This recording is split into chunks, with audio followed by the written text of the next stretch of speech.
En un mundo lleno de tanto ruido, de tantas voces, de tanta confusión como en el que vivimos hoy en día, ¿a dónde es que podemos nosotros ir para encontrar guía y verdad? ¿Quiénes son las personas que Dios ha llamado en este mundo para que puedan ser una ayuda, una atalaya, una guía en nuestra vida?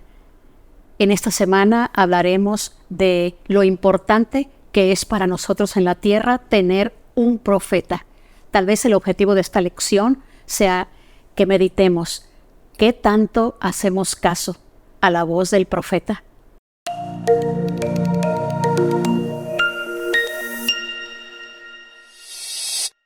Sería muy importante que analizáramos en los capítulos de esa semana el contexto.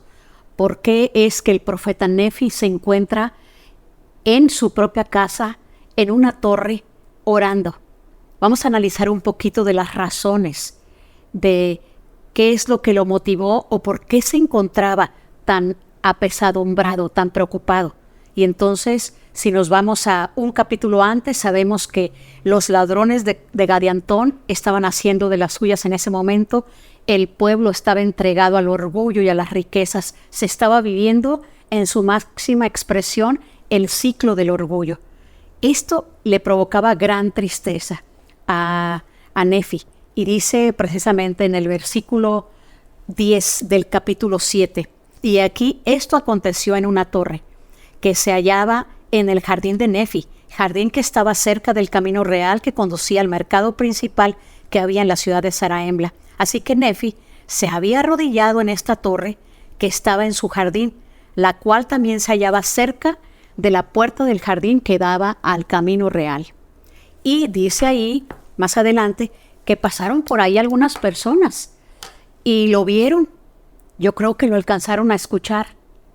Y entonces fueron y le dijeron al pueblo lo que estaba sucediendo. Dice que se reunió en una multitud. Y yo pregunto, ¿solo lo hacían para burlarse de Nefi?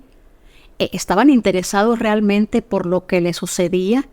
¿Estaban sintiéndose tristes por saber de esta noticia que Nefi estaba clamando a Dios? Exactamente qué es lo que Nefi le decía a Dios mientras oraba. Si nos vamos un poquito más atrás, está elevando su corazón a Dios. Dice, Nefi vio esto, su corazón se llenó de dolor dentro de su pecho y exclamó con la angustia de su alma, oh, si hubiese vivido en los días en que mi padre Nefi primero salió de la tierra de Jerusalén para haberme regocijado con él en la tierra de promisión. Yo creo que nosotros, cuando analizamos las cosas que nos pasan, siempre tendemos a pensar que los años que vivieron nuestros padres o nuestros abuelos fueron mejores. Y en cierta manera tenemos razón, porque la iniquidad en el mundo, conforme va pasando los años, se ha ido acrecentando. Ya no enfrentamos, ni nuestros nietos ni nuestros hijos enfrentaron los mismos desafíos que enfrentamos nosotros. Sabemos que esto se va incrementando conforme el tiempo va pasando. Y esto lo ponía muy, muy triste a Nefi. Vinieron las personas y quisieron saber la razón. Y pues Nefi les expresó que estaba triste, que dice, ¿por qué se maravillan? O sea, ¿por qué han venido hasta aquí? Solo estoy meditando, solo estoy orando a Dios. ¿Alguna vez le has expresado a Dios con todo tu corazón lo que realmente sientes para decirle la ayuda que de Él estás necesitando? Y en este momento Nefi necesitaba mucha ayuda. Y me gusta mucho hablar sobre este profeta en particular, sobre Nefi y sobre todo el poder que Dios le dio. Vamos a leer en los capítulos siguientes cómo es que el pueblo, muchos se maravillaron de lo que les decía y los invitaba al arrepentimiento. Les decía todo lo que iban a padecer si no se arrepentían, pero hubo muchos que lo escucharon, que se burlaron de él y que no le creían. Bueno, no nos debe de impresionar a nosotros. La vida de los profetas siempre ha sido así. Con el mismo Jesucristo pasó. Cuando nosotros podíamos pensar, todos debieron haberle hecho caso a Jesucristo, pero no fue así.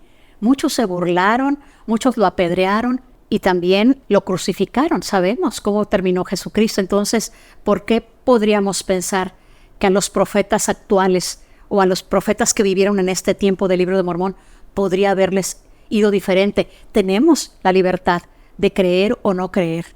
Qué difícil es en nuestros días, tal vez, decirle a las personas que no son de nuestra iglesia, que nosotros tenemos un profeta viviente, que está ahí para escuchar la voz de Dios y para guiarnos en este camino de regreso a su presencia. Qué difícil fue para Nefi, pero me encanta en los capítulos que leeremos toda la confianza y todo el poder que Dios le dio, porque es que Dios confió tanto en Nefi. ¿Cómo es que podemos nosotros lograr que Dios confíe en nosotros y nos dé tal vez no tanto poder como le dio a Nefi, porque fue demasiado para mi mente? Este fue un profeta que recibió demasiado de Dios. Seguramente es porque él le ha de haber dado toda su alma a Dios. Fíjense, tuvo la oportunidad Nefi, al ver que la gente era incrédula, de hacer milagros. Puedo decirles, y en este momento les dijo que el juez superior está siendo asesinado por su propio hermano. Les dijo esto porque en ese momento recibió la inspiración. Dice que 5 de las personas que lo estaban escuchando corrieron y en el camino decían, vamos a ir, y si es verdad lo que este profeta ha dicho, creeremos en él. Pero si es mentira, bueno, ya saben que Nefi en esta ocasión lo apresaron, lo amarraron, porque no creían en sus palabras. Y entonces cuando el pueblo se dio cuenta que realmente lo que Nefi les testificó, muchos estuvieron dispuestos a creer y fueron bautizados. Y en esta ocasión lo dice en los capítulos, que ellos estuvieron dispuestos a arrepentirse y a bautizarse. ¿Qué más vemos? En los 2 capítulos finales que leeremos en esta semana, vemos de todo ese poder que Dios le dio. Una vez que él le hubo dicho al pueblo de la muerte del juez superior Sesoram en manos de su propio hermano llamado Seantum, una vez que el pueblo creyó en él y que Nefi se dio cuenta que no todas las personas creían en sus palabras, se fue triste, meditando. Se regresó a su casa y me llama la atención esos versículos de las cosas que sucedieron en la vida de Nefi. Y sucedió que Nefi se dirigió en el versículo 2 del capítulo 10. Se dirigió hacia su propia casa meditando sobre las cosas que le había manifestado el Señor. Qué bonito es leer aquí en este capítulo lo importante que es meditar, lo importante que es que nosotros en nuestra vida no solamente oremos y estudiemos las Escrituras, pero apartemos un tiempo para meditar, porque es precisamente ahí donde la inspiración puede llegar.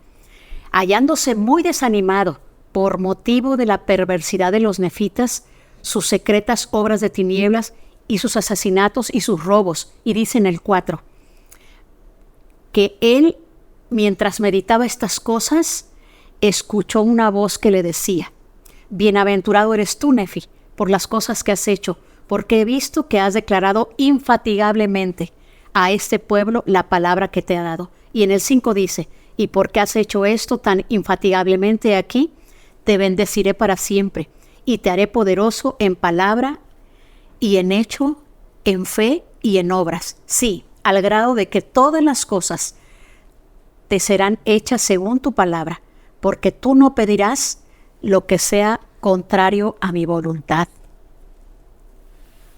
Con esta escritura nos podemos dar cuenta de cuánto poder, cuánta confianza había depositado Dios en este profeta llamado Nefi. Y así pasó.